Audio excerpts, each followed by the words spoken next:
Horse latitude. अब अभी जैसे आपने देखा है, आप यहाँ पे देखो, तो यहाँ पर ये जो 30-35 डिग्री है, यहाँ पे हैडली सेल भी डिसेंड कर रहा है और फेरल सेल भी डिसेंड कर रहा है।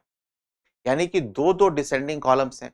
डिसेंडिंग कॉलम का मतलब होता है कि if from the upside wind is descending over there, so if the wind is descending over there, it is making 30-35 degree a high pressure belt, and because of that high pressure belt, मैंने कहा कि वहां पर desserts नहीं बनते continents पे।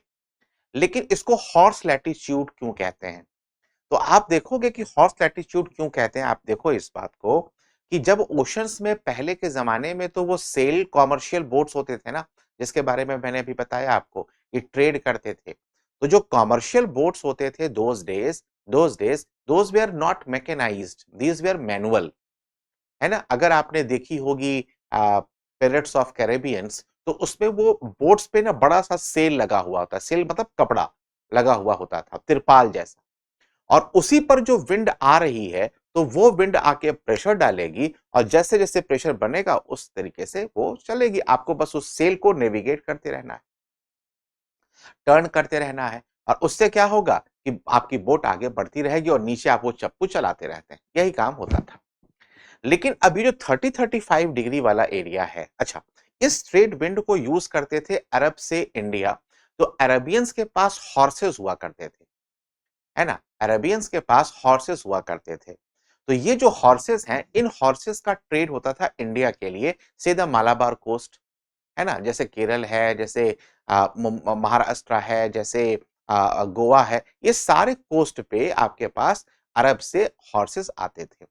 अब जब हॉर्स जब आ रहा है, तो उसके लिए इसी इसी इसी विंड का अगर हम यूज़ कर रहे हैं तो, है ना? तो बड़ी अच्छी बात है। लेकिन जब जब ये 30-35 डिग्री पर जब हम पहुँचते थे, तो 30-35 डिग्री पे पहुँच करके तो विंड ऊपर से नीचे की तरफ आ रही है। न तो विंड इस तरफ जा रही है, न विंड इस तरफ जा रही है। अच्छा, 30-35 डिग्री का एरिया आपको लग रहा होगा अभी कि अरे इतना बड़ा तो एरिया है। 1 डिग्री का मतलब होता है 111 किलोमीटर ऑन एन एवरेज। तो अगर 30 से 35 डिग्री है, इसका मतलब हो गया करीब-करीब 550 किलोमीटर। आप सोचिए 550 किलोमीटर का मतलब क्या? अभी जहां आप बैठे हैं और जहां मैं बैठा हूं, है ना? दिल्ली में हूं मैं इस वक्त, ये जो डिस्टेंस है ना, ये है केवल 250 से 300 किलोमीटर। आप सोचिए। और इसका भी हमको डबल कर लेना है। अब 250 आप आगे जोड़ लिए, राजस्थान में मेरे ख्याल से ये 250 किलोमीटर और कितना आगे जाना पड़ेगा? तो उदयपुर वगैरह के आसपास होगा कुछ ऐसा? सोचिए दिल्ली से लेकर के उदयपुर का डिस्टेंस लगभग ये डिस्टेंस आएगा। अब इतने बड़े डिस्टेंस में आपकी जो बोट है, वो बोट आगे चल ही नहीं रही है और आपके जो चप्पू चल रहे हैं, उस पे बहुत ज़्यादा जोर आ रहा है।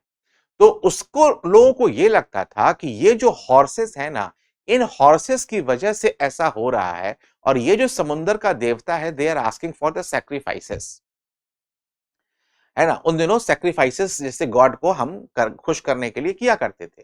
तो ये लोग क्या करते थे कि अपने कुछ घोड़े समुंदर में फेंक दिया करते थे।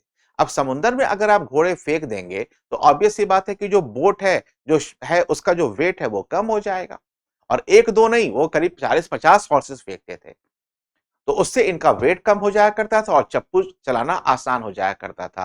तो उनको लगता था कि हाँ, अब समुद्र के देवता खुश हो गए and now he is allowing us to move ahead. That is why that is why it is called the horse latitude.